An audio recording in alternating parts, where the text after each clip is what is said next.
Gak mau, ngasih aja weh. Nggak ada yang bangunin pagi. Awalnya dikira malas sekolah, setelah mendengar curhatan muridnya, Bu Guru langsung menangis. Guru yang khawatir siswanya tidak masuk kelas berinisiatif mendatangi langsung rumahnya.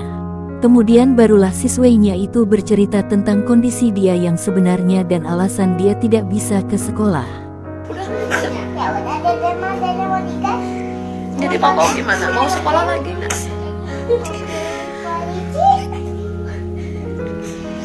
Ternyata anak itu baru kehilangan ibunya. Ia sangat terpukul atas kejadian itu. Ia curhat ke gurunya bahwa ia sedang merindukan sosok ibunya.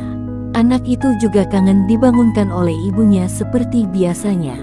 Karena rasa rindu itulah ia dan adiknya yang berumur 3 tahun berdiam diri di ruang saja serta tidak pergi ke sekolah. Mendengar curhatan dari muridnya, sang guru langsung meneteskan air mata.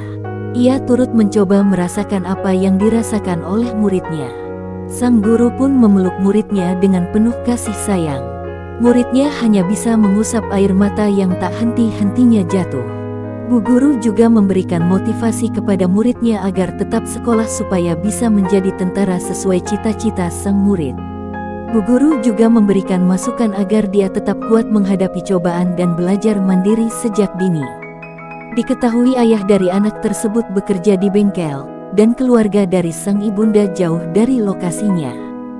Video tersebut bahkan mengundang netizen meneteskan air mata ketika membaca curhatan sang anak. Netizen pun turut mendoakan kekuatan mental dan keteguhan hati untuk sang murid dan memberikan semangat untuk sang guru.